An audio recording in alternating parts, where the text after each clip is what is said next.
Who knows? In 1,000 years, even you may be worth something. Son of a...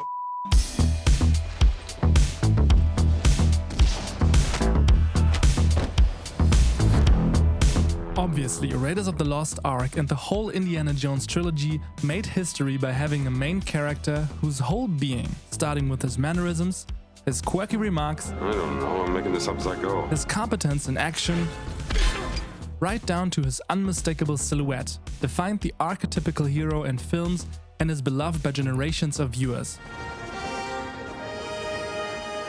One could argue that this relatable hero character is one of the main reasons why the original Indiana Jones trilogy still resonates with so many people to this day.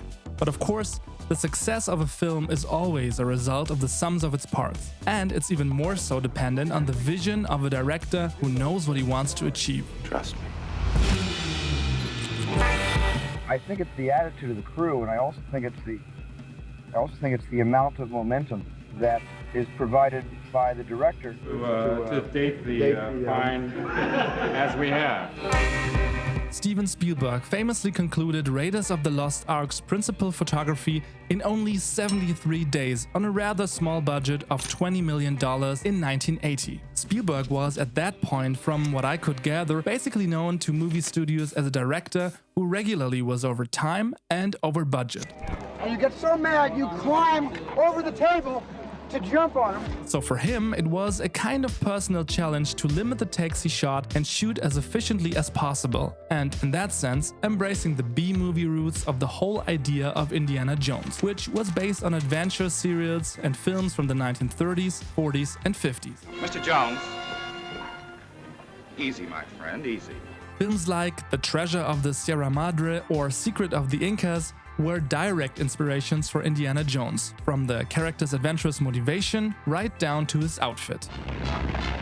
The film Zorro's Fighting Legion from 1939 even inspired a stunt in Raiders' climactic truck chase sequence in which Indy slides under a truck and comes out the back again.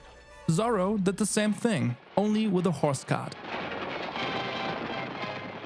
But aesthetically, what really sets Raiders of the Lost Ark apart is its framing, composition, and smart use of lighting and shadows. And that's because Spielberg is a master when it comes to blocking, which basically means coordinating the movements of the actors in a scene in a way that makes sense for the characters in a certain environment, for the camera, and lastly for the viewer. Although it might seem counterintuitive at first, the long takes of Spielberg are probably one of the reasons he was able to shift gears and become as efficient a director as he now is. Just look at some examples from Raiders. There is the scene in Indy's house, which is basically one continuous shot where the camera takes us from the doorstep to the living room. Here we get two different shots. Then we get a push in on Marcus. And instead of cutting and giving us a reaction shot of Indy, Spielberg instead moves Harrison Ford into the center of the scene again to show us his reaction. This scene is, by the way, also the longest continuous shot of the whole film, with over 90 seconds. And that way, he can produce whole scenes with only one single setup. But when he finally does cut, it has a reason and really contributes to the characterization of our main protagonist. And even after the cut, Spielberg returns to the master take one last time before then switching the scenery entirely. Then there's this scene, in which Indy meets his adversary Belloc in a cafe in Cairo. Belloc. Good afternoon, Dr. Jones. I ought to kill you right now. At this point of the story, he is quite shaken because of something that happened earlier. Here its film noir influences become quite evident, with a beaten down, brooding main character, a drink in his hand, and with nothing to lose. The noir feeling is even more so created through lighting, shadow, and contrast, which can be witnessed throughout the film. That's probably also one of the aspects why the film works similarly great in black and white in a re-edit, which was done by no one less than director Steven Spielberg. But that's a story for another video. In the cafe, the camera stays on the main villain for a really long time.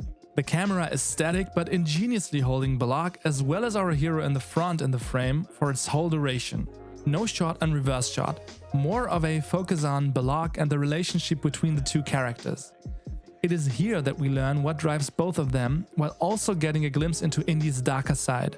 Again, when Spielberg finally cuts, it gives the moment all the more weight because we see a main protagonist who is actually desperate. More than talk to God. Come back home now! As a counterpart to these scenes, which often revolve around dialogue between characters, there is the other part of Raiders of the Lost Ark.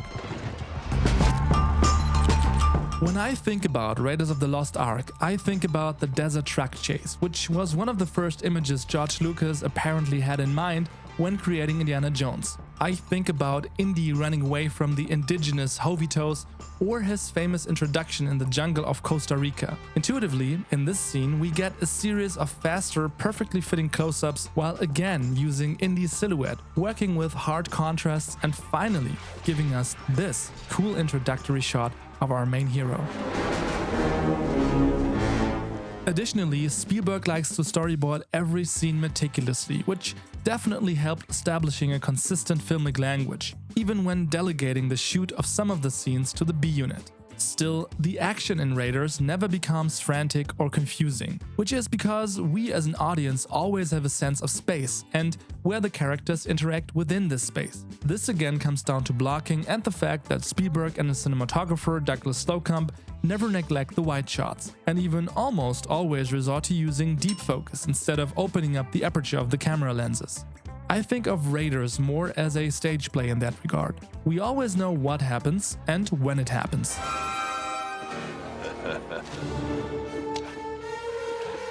Spielberg didn't often use more than one camera.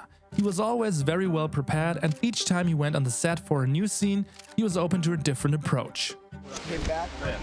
Lastly, shot on Panavision C-series Anamorphic lenses, the wide shots often evoke the feeling of almost something out of a fairy tale, and are instantly reminiscent of films like Lawrence of Arabia or Casablanca. We get to see these beautiful vistas and exotic locations in front of fascinating, colorful backdrops in a whole different time period, and it's just more than fitting for an adventure-seeking archaeologist.